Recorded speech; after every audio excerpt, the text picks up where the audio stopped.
probably about 12 years ago, and at the time was impressed with the work that he had already accomplished. He had been a journalist as well as a critic at large for the Boston Globe. He was the author of a book that I had read prior to that first meeting.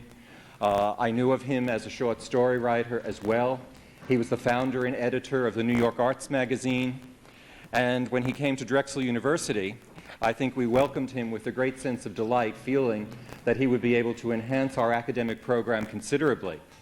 At that time, we little suspected that Richard had in mind the plan for another literary magazine, the one that we're here to celebrate this afternoon.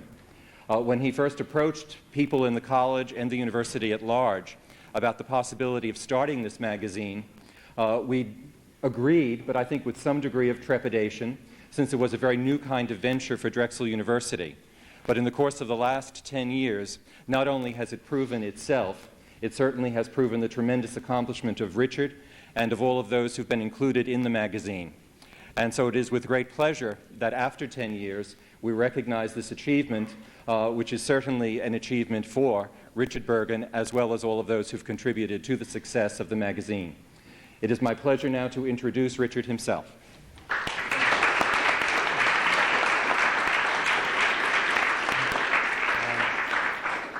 Don't you all want to come in and sit down? There's plenty of seats. There are at least 30 empty seats. Why don't you sit down first? Chip, the front row. There's about 20 seats in the front row. Okay. Thank you very much, Dean Canavan. Thank you all for coming. It's a rare experience for me to see so many people at a poetry reading. There are some other thank yous that are in order.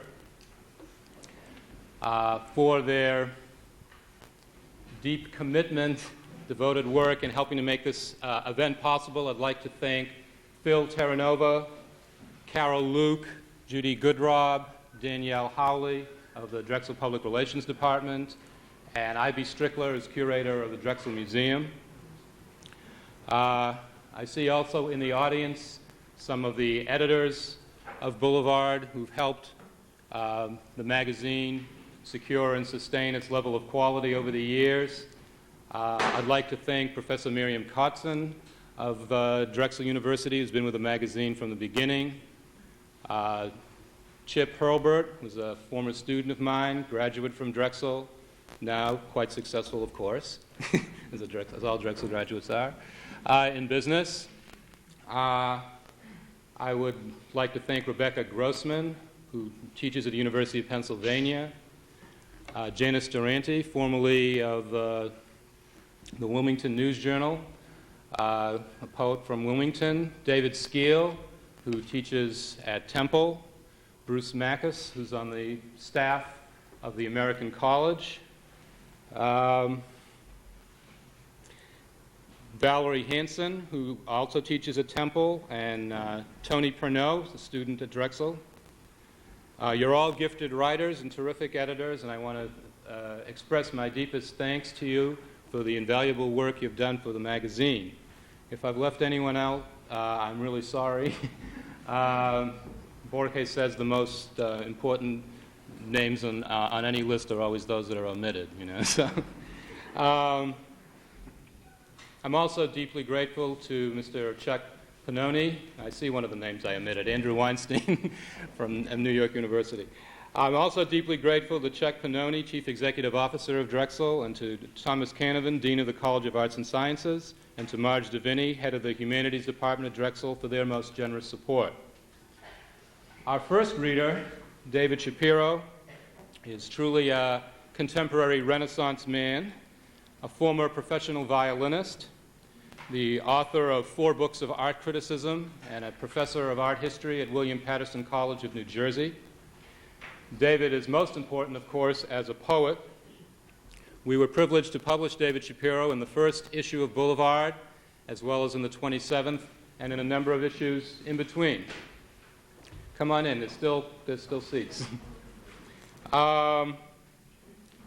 David has unfailingly combined humor, intellect, imagination, and an exquisite ear for language in his 8 volumes of poetry, the most recent of which is After a Lost Original.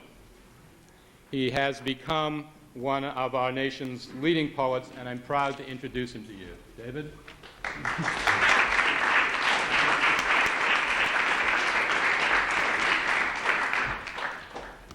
I first met Richard. He was coming down from Boston doing the Boston Arts Journal. Then he was in New York. He did the New York Arts Journal. And Drexel has kept him off the street with Boulevard and In the Street. And I think that few people know how difficult it is to do a magazine for a decade.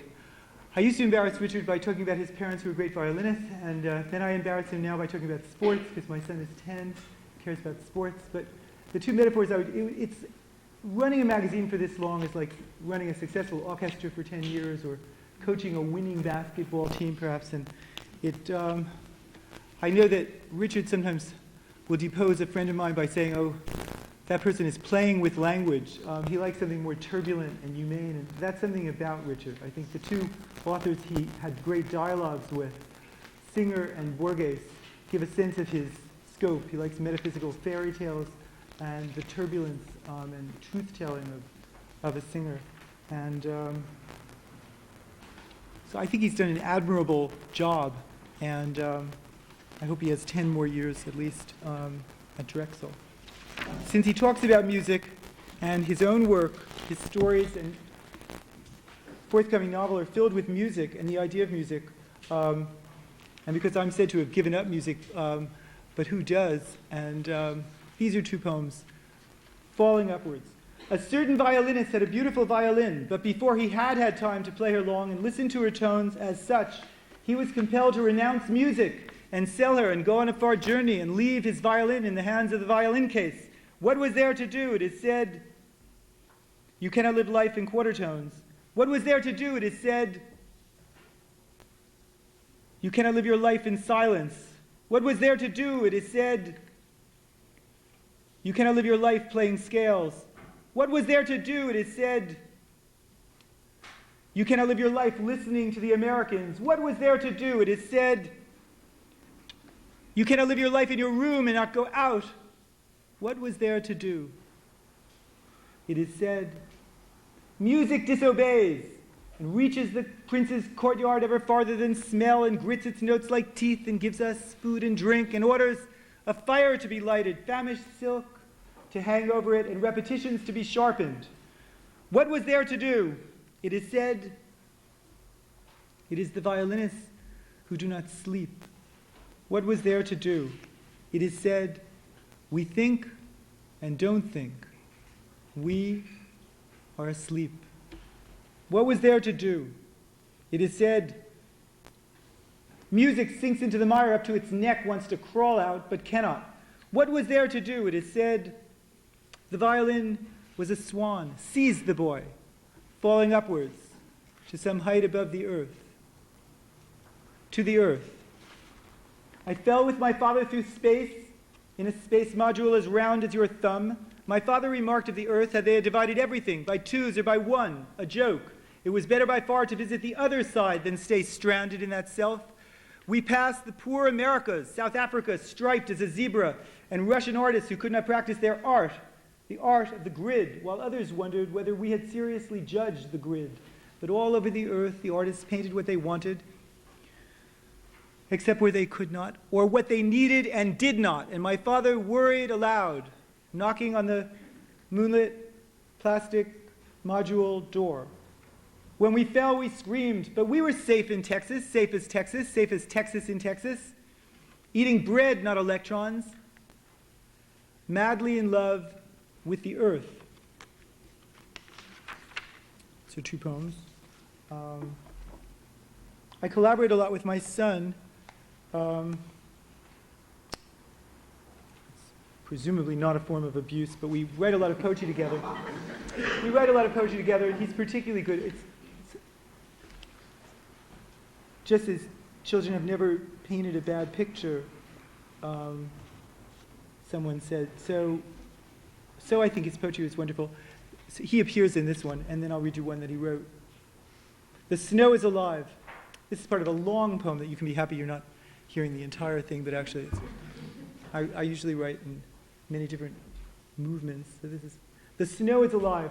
The snow is alive, but my son cries. The snow is not alive. The snow cannot speak. The snow cannot come inside. You cannot break the snow. But the snow is alive, and the tree is angry. I was afraid into again. Where can I find you, tall flower, redolent of the divided spring? I used to work so much with children, someone said, that's what David Shapiro would really like to do that he can't do. Well, that's partly true. Let's see. So here's a poem by my son. When he was angry with me, he said, are you the boss of God? The boss poem. Are you the boss of God? You are the boss of God? Nobody is the boss of God. Not me, not you. Are the angels the boss of God? Are you more famous than angels? God orders himself to do what he wants. I am the boss of this poem. I wrote it.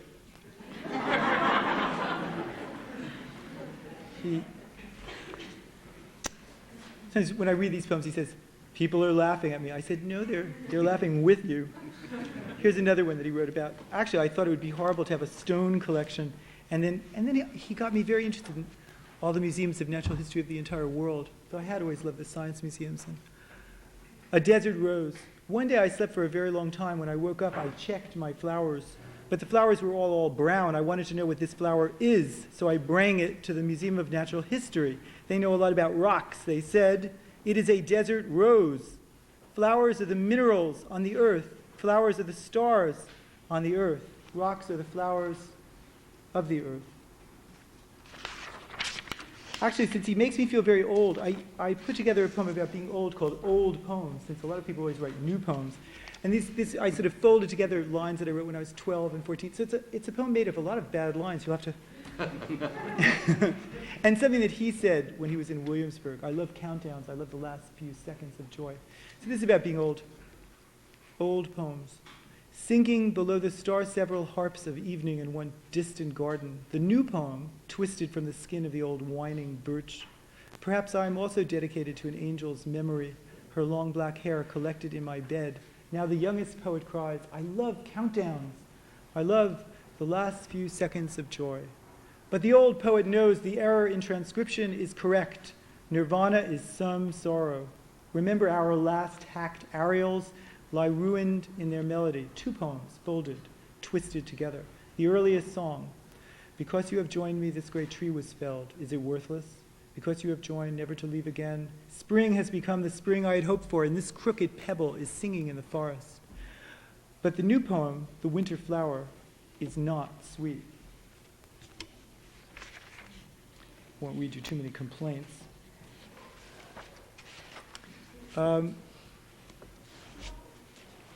I once said that a poem was, just because a poem comes to you in a dream is hardly an excuse for it, but sometimes it's nice to end up in the morning with a poem already written.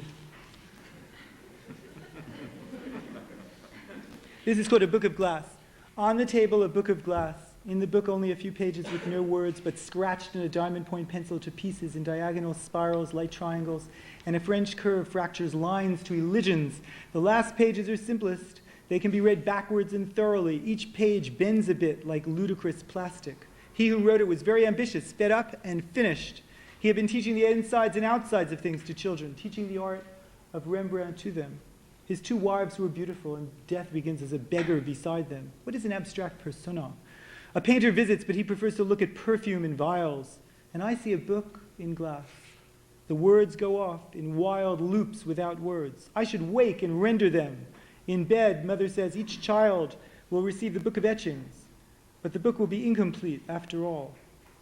But I will make the book of glass. Since we were at the university, I was thinking of different things like, I used to take a lot of physics courses, and a lot of my poems were inspired by physics. I would torment my physics teachers by asking them what is light, since I knew that they couldn't quite answer that. But I was moved when the New York Times, about 5-10 years ago, said most of the universe was missing. Some of you know dark matter, so I wrote this poem about it. It's also based on an idea of Kenneth Koch that when you do a picture and you want people to look at it, particularly abstract, you should call it something like the lost golf ball, because they will certainly look for it.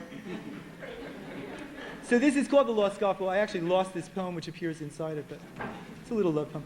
The Lost Golf Ball. Part of the universe is missing. Sings or says the newspaper, and I believe it, even most of it, as tape runs out of a typewriter. Big surprise. And it won't do to go looking for holes or changes in the constitution of matter, like a rare jewel in a crossword puzzle, or yourself as an answer, linking and locking up space in the accidental field where you stumble, like a star lost on a white ceiling. Parts of the universe are missing. The random minor stars you improvised litter the mind, but might not go out, damned to hell. Not what are you, but where are you, my poem? Nothing is left but the recantation, the repetition in a glut. Miraculous as evil, joining the democracy of pain as if to improve it. A woman like Venice and like Venetian blinds, opening and closing. Part of the universe is missing. Missing! Is this our bedroom or a planetarium? The title could be an inducement like a lost ball, though it never appears in the final painting, though anything might, a buried chip. The title is a nude, but the title is not a can opener or a handle for a pot. Sometimes what is lost does make an appearance, however, taking a common revenge, like a word. Losing the lost golf ball, find the lost golf ball. The title itself is a ceiling for stars that shine at night, will not fade, and stick by themselves like a slogan. You have made my room a universe, as you said you would. Because my sister in California had a bedroom that was filled with phosphorescent stars, and the product came with, make your bed a world, something like that. Make your bedroom a world. Just have a few more minutes. Well, I was remembering, Richard is a wonderful editor. Once he said of a poet, though, oh, she's just playing with language. And I thought, as I was walking, I said, it is particularly good when language starts playing with you. This is a poem that was inspired someone, I think it's true to say, sort of inspired by Roget's Thesaurus, where I just looked for words. Bad book to look, but it has a random index. So you'll find the word sta on top of a page. It became stay, stay, stay, stay. It's snowing on the kindergarten. It's snowing on your eyelids. Love's dice or manias and fights. Anacreon writes, you are standing on my eyelids, and your hair is in my hair, as Paul Eluard says elsewhere. And what do you say? I say, stay, stay, stay, stay. Streak intrinsicality.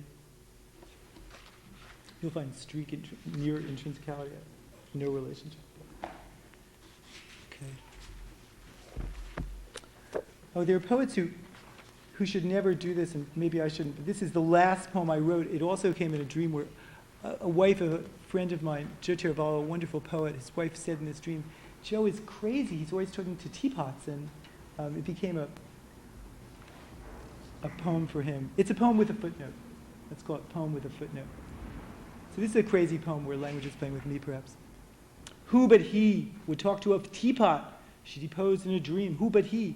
But that's what a poet, I replied, does. His occupation, Rosemarie. He talks to a teapot, and a teapot talks back to him. What do you think writing unity is? The poet is never alone, talking at night to a teapot. The teapot talks back to him. He wrote 6-foot poems. She received the letters and put them in order ceaselessly. But how do we know the order in which he received them, him, for real? Out of time, like out of stamps, torn time, so funny, so unfunny, like a zebra, kicking and almost killing you, my mother. The poet takes a day off. Footnote. I'll go to it later. Never to work with the glass tower master, no more than he hears birds in his sleep. An ordinary goose goes squawking across the parking lot. The poet is photographed like a baby in a womb. The poet talks, but not alone to the teapot, and it all talks, sings back to him. It, the your, you, speaks back to him. Oh, simple world. Even a goose, though common in time, though aggressive and fat in New Jersey, beautifully bends its neck in fog to speak. This is the footnote. He works, and you work, and I. There's only one day off. There's no day off for a bug in a forest. Recommence. The footnote hangs like a hair in space, hair that became, over time, a blue dolphin. I'm going to end with a poem from this magazine, Boulevard. And it's inspired by a painting by Montaigne, and I wish you could all have it and see it. It's a painting of Mary and Christ. Mary with sleeping child. Our mother is always awake, and her baby is always asleep. Are they both wrapped in gold after all, or is it just paint, a veil?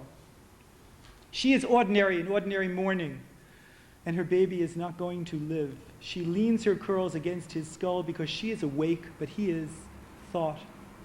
Her big hands were cut by stone cutters when the world was rich and brown. Her eyes are tired because he is an old man, a little corpse in ghostly swaddling. You say, It is all for the love of a child. But she would like to sob with her beautiful neck and her ornamental, uneconomical curls, the beautiful that could not save this child. At the foot of the cross that has grown within her, she will remember his loud rebuke, and infinitesimal fingers curl together without end. The historians have applied the x-rays, and they found nothing. They were searching for gold and halos and dates. She was offering the ordinary meal again. She is awake and in trouble, and he is dreaming of riots, earthquakes, cut flesh, fire, open graves, and a lion on its discontented path, and his blood dripping into his mother's cup. Our mother's eyes are open, but he has turned away in a dream of cities and palms, victories that look like catastrophe, and indestructible fury and silence which he will maintain his whole life, and silence in which he will maintain our life. Thank you.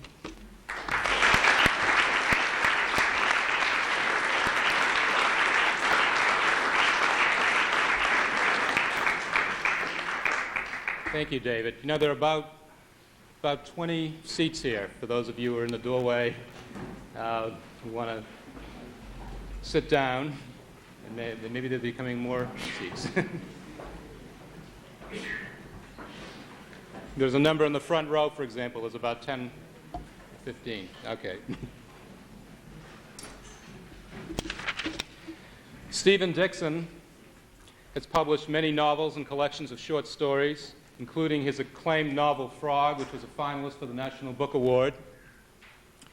He has won numerous awards, including Guggenheim Fellowships and National Endowment for the Arts Fellowships, and is professor at Johns Hopkins University. I've been privileged to have published 5 stories by Stephen in Boulevard. His highly original work is funny and heartbreaking, ultimately filled with anxiety, pathos, and enormous tenderness. Quite simply, he is one of America's foremost writers of fiction, and I'm honored to introduce him to you.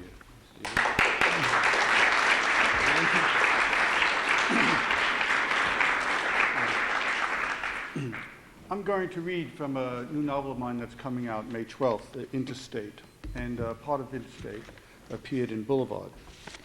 The only thing you have to know about it is, first of all, it's a single line.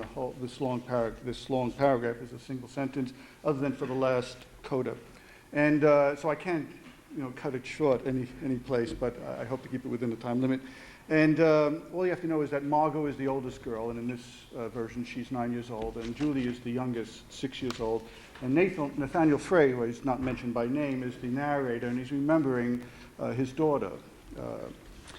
Time they were in the aquarium, on line for the second floor, kids up front, he several people behind, and they were standing by the escalator entrance just looking at the ground, and he wondered why they were staying there with so many people behind them wanting to get on, maybe looking at the flat steps sliding out of the opening and slowly popping up. And after a while, when there was a long line behind him, he said, "Girls, what are you doing? Stop fooling. People want to get on." And Margot scowled at him. Julie was hidden behind some people now. A man near them said to him, "There's a lady here trying to get her stroller on. It's not them." And he said, "Sorry," thought it was my girl, "sorry." And the man cocked an eyebrow and faced front, and the woman and man behind her holding the front of the stroller with a kid in it. And the girls and the man from before got on. And when he got off the escalator and looked for his kids, he saw the woman unsnapping her boy from the stroller. And he said, "Excuse me, you must have been bent over taking care of him when I yelled, and I didn't see you. So I thought it was my girls holding up the line." She didn't say anything, shook her head, as if he was terrible in some way he treated his girls, way he just shouted out like that without knowing what was going on, that he was lying and had seen her, but had used the girl's excuse as a way to get her to get the stroller on the escalator fast, and which might have turned it over and hurt a child. More people are hurt on escalators, he once read, than in proportion, in ratio, how do you say it, to people hurt on any other moving conveyance, including cars. And he said, "Anyway, I'm sorry," and went to his girls. Julie seemed embarrassed by him. Margot gave him a dirty look, and he said, "I know you both. I done wrong. I thought it was you two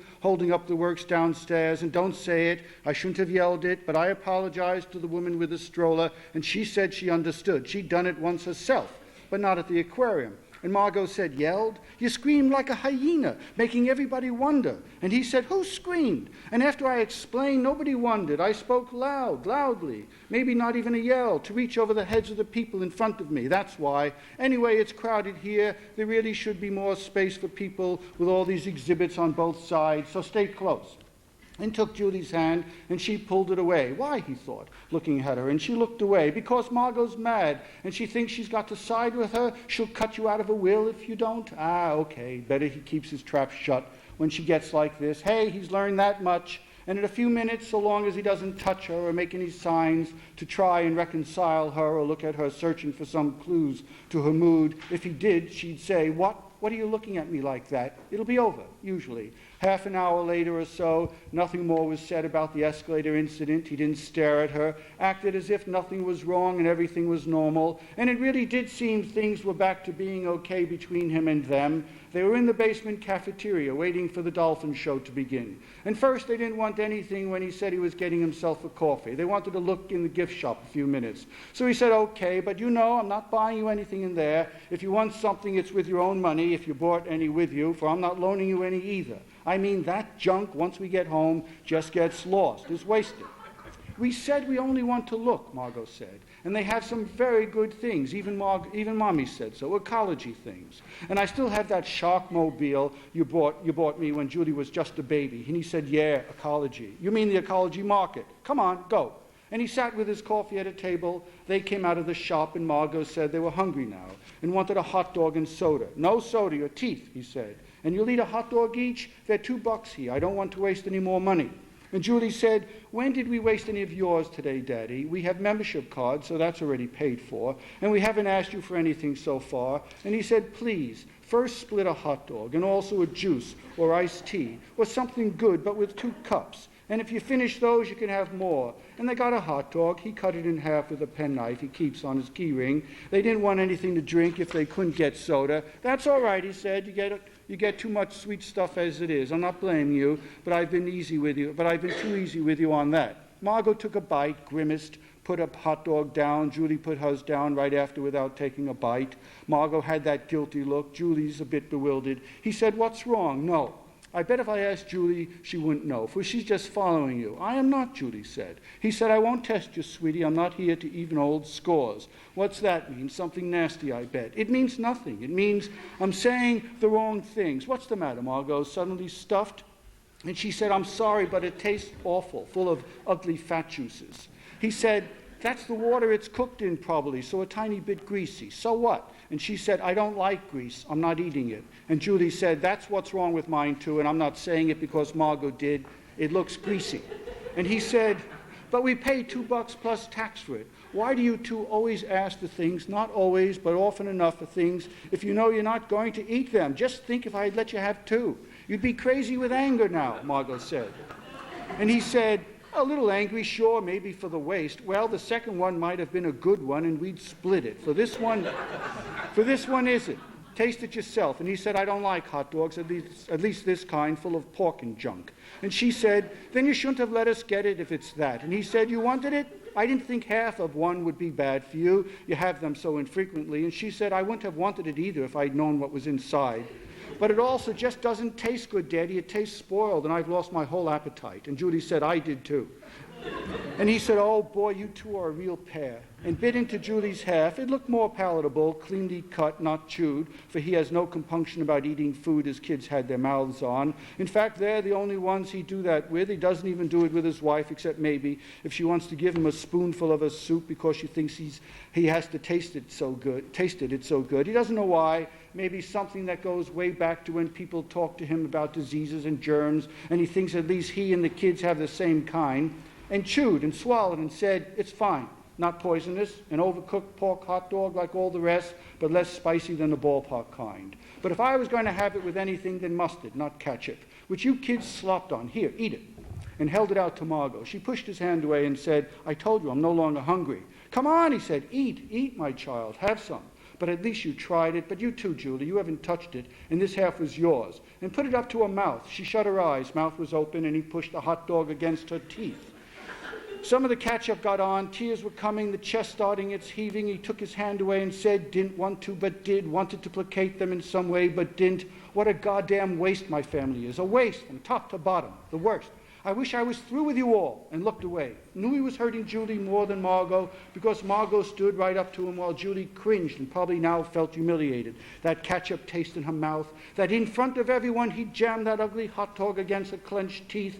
Tears were probably dribbling down her cheeks, were about to explode out of her eyes. Probably a, "What did I do for you to hurt me like this?" look. So he didn't look at her. Either of them didn't want to see Margot looking reproachfully at him for what he did to Julie. Closed his eyes, opened them on the balcony mezzanine above them and the railing around. People up there, for the time being, happy families. Boy on his mother's shoulders. Father on one knee pointing something out to his daughter on the huge model whale hanging from the ceiling. His fingers always back to his fingers. Nails needed clipping and cleaning, that white stuff. Wish he'd had one of his nail clippers he was always buying and losing, or Margot and his wife were always borrowing and not returning. He'd maybe not clip, made too ugly a noise, that sharp ping, and you could almost see from the sound the clip nail piece flying off. But he'd clean his nails under the table, does that now, nails of one hand doing the nails of the other. After about a minute, Margot said, "Julie, let's go to the gift shop again. That okay for a few minutes, Daddy?" He nodded without looking at her and said, "No longer." And later, finishing his coffee, not bad for a big public cafeteria like this, richer roast or something like chicory in it, looked at his watch and thought, where the hell are they? It's 4, show begins at 4 and doors open 10 minutes before that. And looked around, place was almost deserted. Julie was on the balcony mezzanine looking through a bolted down telescope at some part of the whale, the barnacles under an eye, if he remembered right from one of his last times here with them when she told him to take a look. And he yelled, "Julie, what are you doing? The show's starting. Jesus, what's wrong with you two kids?" And she seemed frightened, confused, something. Hand shot up to her mouth, looked around for Margot, maybe, to explain or help or just be with her.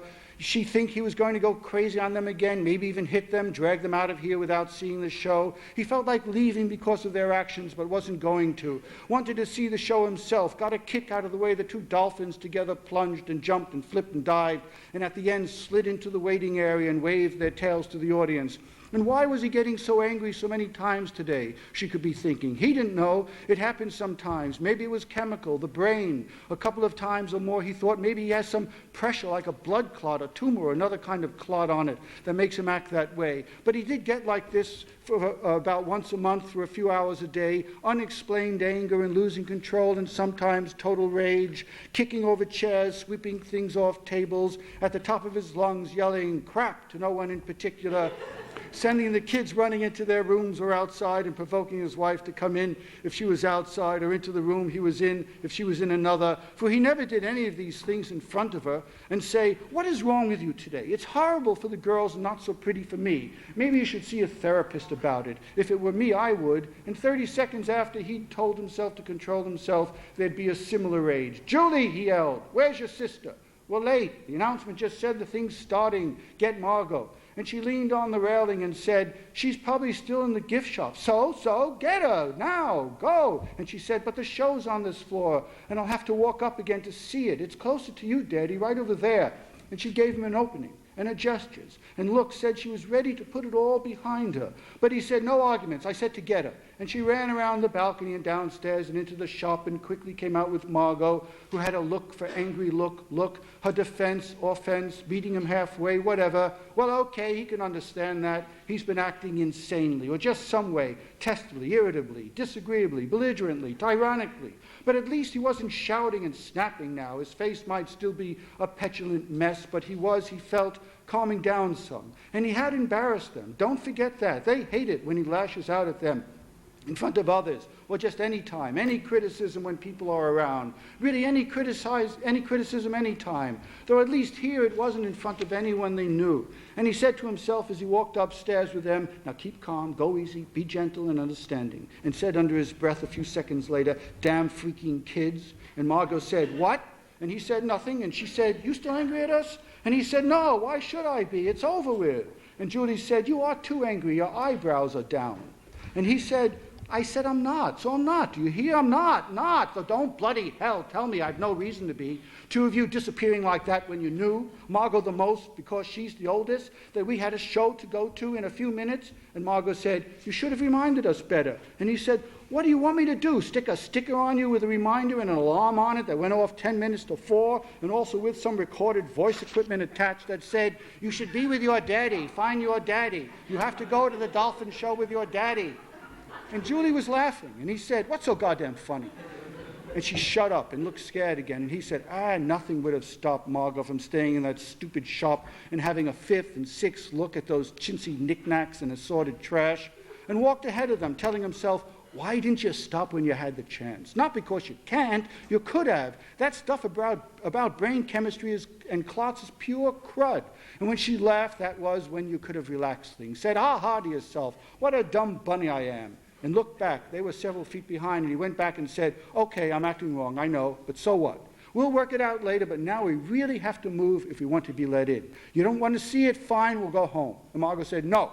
And moved faster, but Julie, downcast, dragged even slower behind, and he said to her, come on, what is it? You got to give me a fight with everything I ask? Move.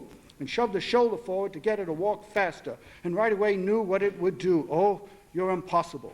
And walked fast to the nearest entrance, gave the man the tickets, and said, other two are for the little slowpokes behind me if they're still there. I really don't care. And went through. What the guy must be thinking now, he thought, and knew if he turned around, he'd see Julie crying, Margot comforting her. Turned around, they were past the turnstiles. Man was taking a few more tickets. She was holding Margot's hand, staring at the ground and about to cry, and he looked around. Place is packed. Show hadn't begun. Window curtains have already been closed. Come on, girls, hasn't started yet. We're lucky, but no seats except at the side sections, way on top. Knew we should have got here earlier, and went up the stairs. Did he have to add that about earlier? And into one of the left side aisles with 3 to 4 spaces together on the bench, and sat, damn, he thought, ruined everything for the day when it could have been so nice, sitting here with them, talking about what's to come, seeing their excitement, and then for hours after, ruined it for them. Himself, who knows what else. Kids were standing in the aisle, not wanting to sit with him. Come on in, water's fine, everything's okay, really, sit before someone takes your seats. And Margot pushed Julie in first. And when they were seated, he said to Julie, listen, my dearest, I'm so sorry. I got excited. It wasn't your fault, and I didn't mean to hit your arm, and I apologize. Deeply I do.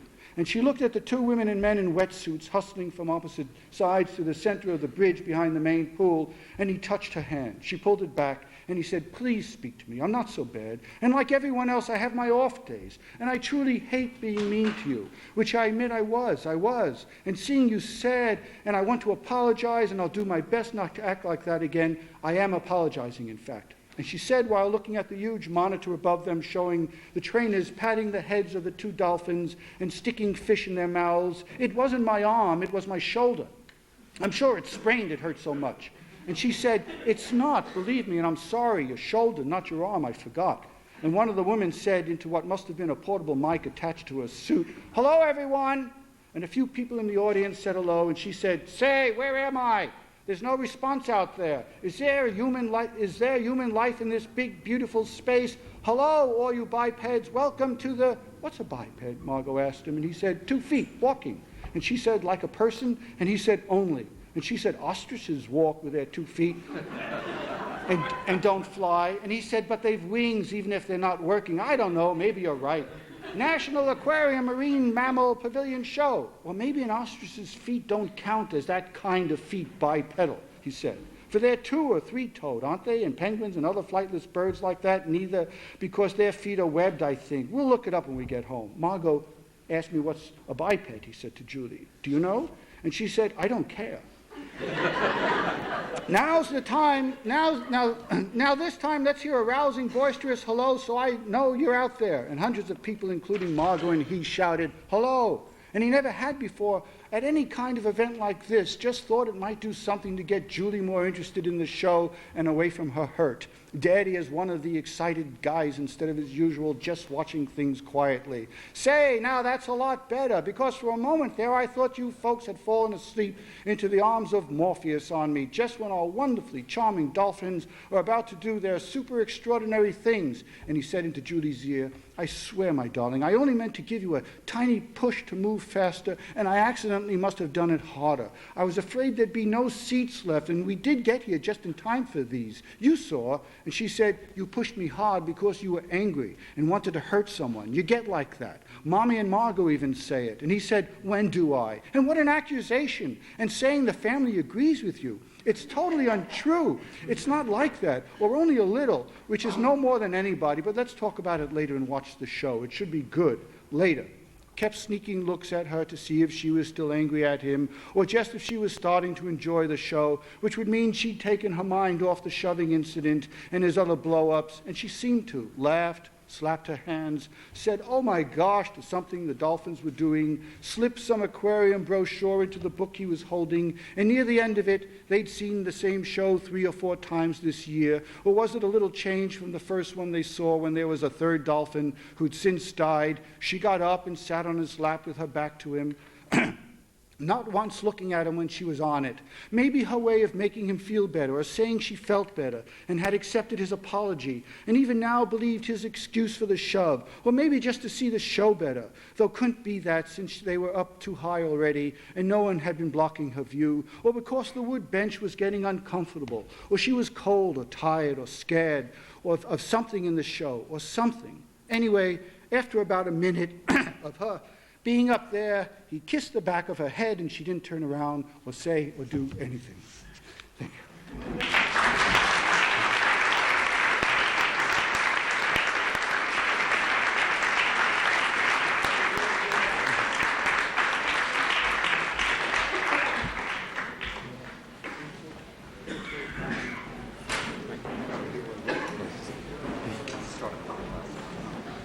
Those of you who aren't leaving in this changing of the guard, why don't you come in and sit down and for the our last excellent reader.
Incidentally, if anyone is interested in purchasing a copy of Boulevard or subscribing to it or buying one of the books from this afternoon's readers, those materials are available on a table outside in the reception area. You're also all invited for refreshments afterwards.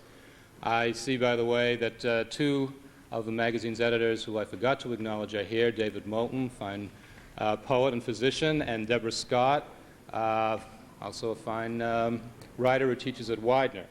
Now, our program will end with Eleanor Wilner's reading, and then Mr. Chuck Pannoni, Chief Executive Officer at Drexel, will make some closing remarks. Our final reader, Eleanor Wilner, is one of Philadelphia's treasures, though we share her, of course, with people who love poetry all over the country. I have been proud to publish her work intermittently in Boulevard since 1987. The first of her 4 books of poetry, Maya, won the Juniper Prize, and recently she won a MacArthur Fellowship, the so-called Genius Award. Her poetry combines deep intelligence with passion, compassion, and an extraordinary imaginative vision. She's one of our country's strongest poets, and I'm honored to introduce her.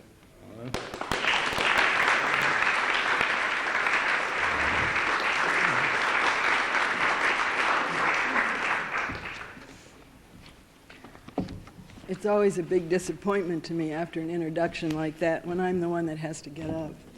Imagine. I was going to say the clock is ticking, but clocks don't tick anymore. It's another disappointment. I was told we're supposed to be out of here at 2:30. I'll do my best. Well, I think the people that probably had to leave already did. Oh, good. Is well, that why? I mean, well, we should. Maybe I shouldn't make that assumption. Sometimes I can clear the house. Well, I thought maybe I'd read something short. I don't have anything short and sweet, but I have something short and aggressively not sweet. This one is called Candide. Out of an innate modesty, I'm rewriting the Bible. It's a book, I think, in serious need of revision. Candide. In Eden, it was never winter. The ground stayed wet and spongy. The sun as yellow and as overripe as Persian melon. The streams gummed up with honey. And the apples mushy. How things had got so soft is hard to say. Maybe just being naked in the woods with chigger bites around your ankles and stinging flies and deep infections, breathed in every cut by rotting matter, and staring from the bushes, boars, stiff-bristled, with tusks that tear through skin and gristle. This kind of thing would scarcely do for starters. No, it had to be sweet as grass, the kind of stuff that's habit-forming, like all things half-conceived. For instance, Adam, anesthetized, and God, part surgeon, part cosmic dating service, taking her out for the first time to see how it would go. The Bible leaves this part out, although the Greeks, not believing in premature withdrawal, left it in. So I guess the way it ended was that Eve got up, walked out on Adam, their tacky Eden, sick of honeysuckle, of trees stuck up with signs to state their meaning, and nothing to stick to your ribs but apples. She'd had a belly full of those, an earful of the chirping choir in the hedges, and everything so blessed cheerful. So she pushed past the flaming doorman, headed out the road that unwound like the wrappings of a mummy. That Eden, with its little sickly nightingales, the color of rancid butter, its flowers nodding in continual agreement, its crickets and its sticky, sticky rivers.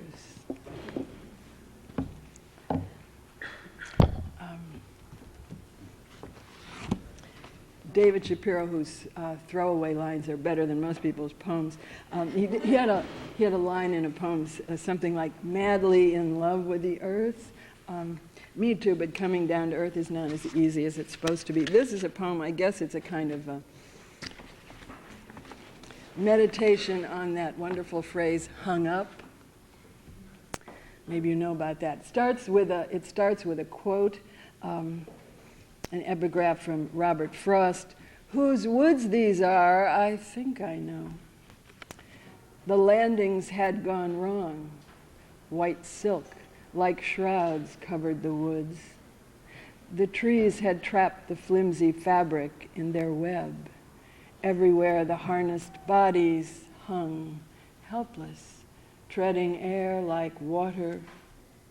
We thought to float down easily, a simple thing like coming home. Feet first, a welcome from the waiting fields, a gentle fall in clover. We hadn't counted on this wilderness. The gusts of wind that took us over, we were surprised by the tenacity of branching wood, its reach, and how impenetrable the place we left and thought we knew could be. Sometimes now as we sway, unwilling pendulums that mark the time, we still can dream someone will come and cut us down. There is nothing here but words, the calls we try the dark with, hoping for a human ear response, a rescue party. But all we hear is other voices like our own, other bodies tangled in the lines, the repetition of a cry from every tree, I can't help you, help me.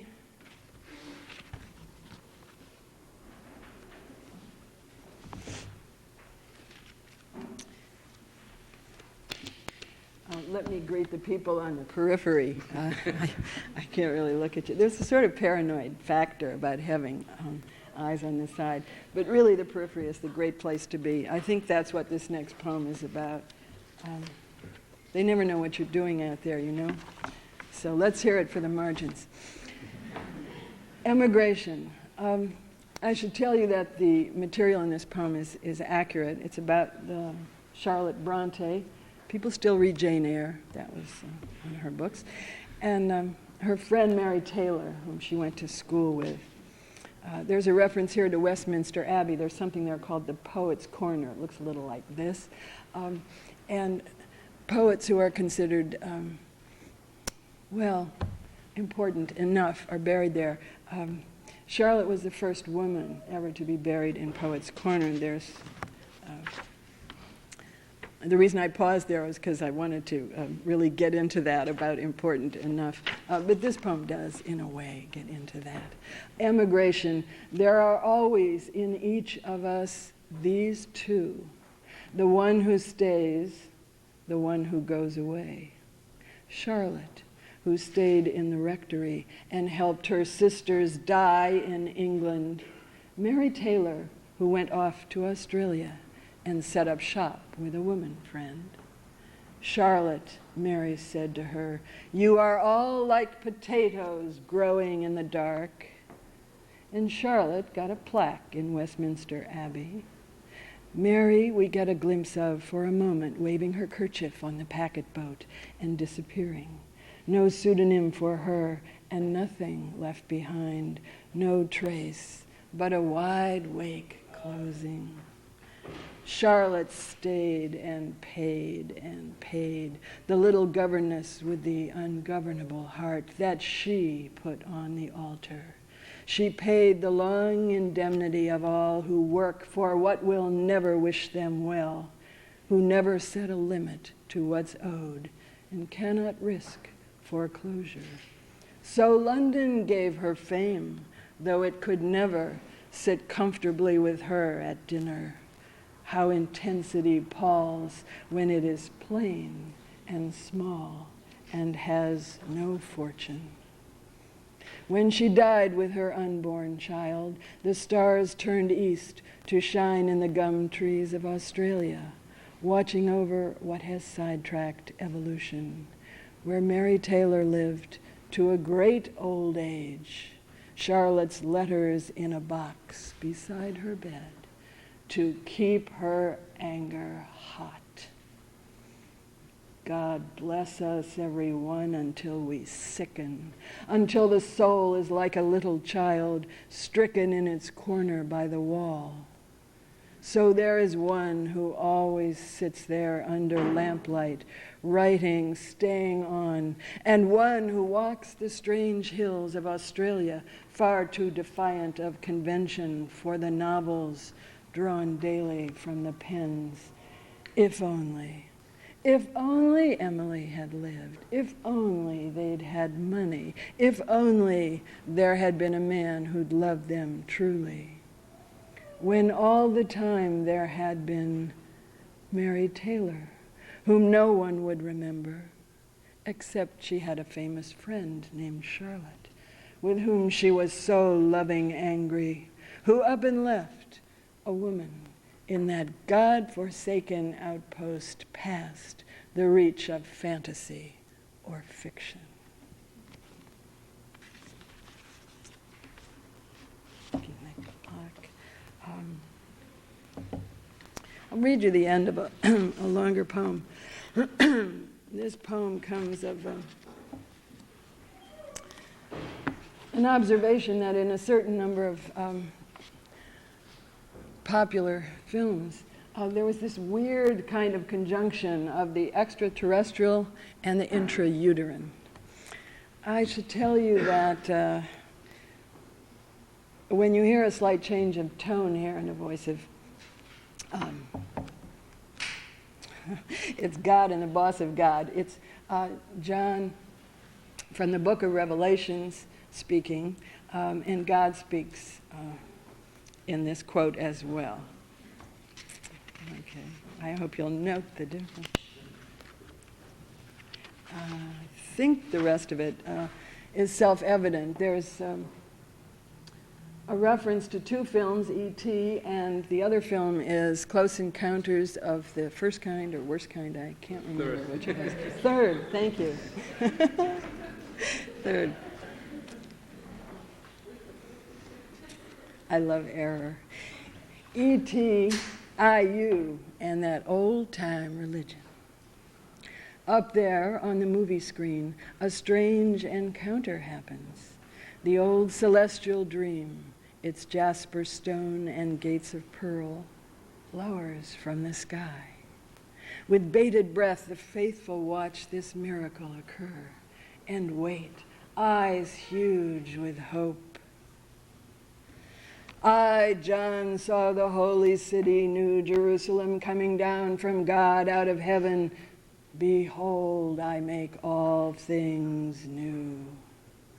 And so it descends, singing, a gospel UFO, resplendent with the jeweled lights of revelation, yet landing like a hovercraft.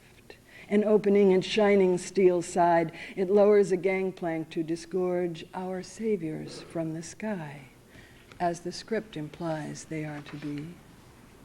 But what emerges from this sci-fi craft, sent from the blue dominion of a naive faith, is a crew to break the heart.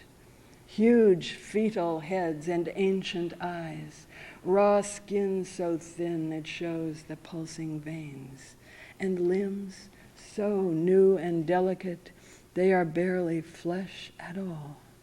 Tender lives so fresh and vulnerable, you want to stow them back inside imagination's womb until they're ready for the sudden light. Nothing really happens after that. The film ends. The red exit lights beckon. No one can imagine what comes next. Unless E.T., a brother to this otherworldly fetal crew, suggests how it must always end when neoplasm forming deep within, made visible by biotech, a ruby privacy undone, is put to the service of that death-defying belief that we are not of this world, that some unseen high command will lower through the air one day like a helicopter to a battlefield and save us. E.T. departs, riding an old idea, diminishing out there, alien, far from the child who spawned him, rocketed out into the cold, lightless expanse of outer space.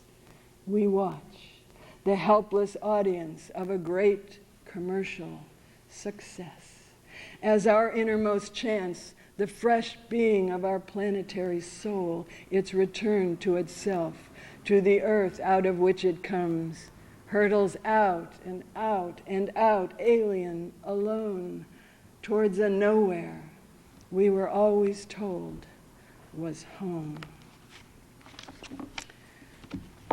Okay, let me close with one more poem. This one appeared in that wonderful magazine, Boulevard. I should tell you that it has a four-letter word in it, wolf. However, wolf backwards, and this is how I hope you take it, is flow, yes? It's about that, among other things. The wolf in question, who is the speaker of the poem, it's a good corrective to think more like a wolf and, less like, I don't know, Newt Gingrich. This particular wolf is the Lupercalian wolf, the wolf who suckled Romulus and Remus, the pair of twins, whose father was Mars, the god of war. She suckled them, and it was Romulus who went on to found Rome, which bears his name. The title of this ends with an ellipsis, which is 3 dots to indicate a pause which cannot be filled in with words. And that will follow this poem. Being as I was, how could I help? It was the noise that drew me first, even before the scent. The long water had brought something to my den, spilling its banks, leaving the hollow pod of reeds in the cool mud. Whatever it was, It cried inside, and an odor rose from it. Man-smelled, but sweeter. 2 small hairless cubs were in it, pink as summer oleander, waving the little worm-like things they had instead of paws. Naked like that, they made my blood go slow, my dugs begin to drip. I tipped the pod, they slid into the ferns. I nuzzled the howling pair, they found my side. They suckled there and drank their fill. That night, the red star in the sky was bright, a vulture's eye that waits with a patience that I hardly understand. The twin cubs slept in their shining skin, warm at my side. I dreamed. The trees were falling one by one, the sound deafening, the dust that rose from one a mist to hide the felling of the next. The mountains were cut in 2, great stones were rolled and piled like hills until the sky was shut. Where the trees had grown, pillars of stone rose high, the birds circled, but their skulls struck the sky. Teeth chewed the earth. Our den fell in like a rotted log when weight is added to decay. Nothing to eat. The cubs howled, the flesh fell from our bones. We ran under a strange sky whose light was wrong. It rose from the city walls, bounced off the leaden heaven, flat as the sound of a stone striking mud. One of the brothers killed the other. Blood poured where the streams had run. Nowhere to drink, we slink from one rock to the next. Hunger drives us to the walls where, sharp as the eyes of men, death waits with its 1,000 iron thorns. But the warm sun woke me. I forgot. The twins were all I saw. For days we lay together by the den. The river ran beside us like a friend. They drank and laughed at the morning light that played in the shelter of the leaves. Forgive me. I was wolf and could not help the love that flowed from me to them, the thin, sweet river of milk. Even now, though the world has come to match the dream, I think I would give it again.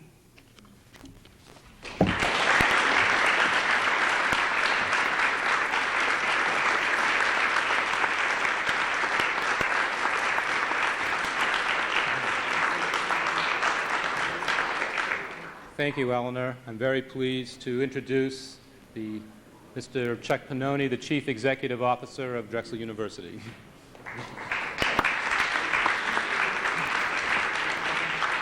Thank you, Professor Bergen, and thank you for putting this together today, and thank you to all of our readers, excellent readers.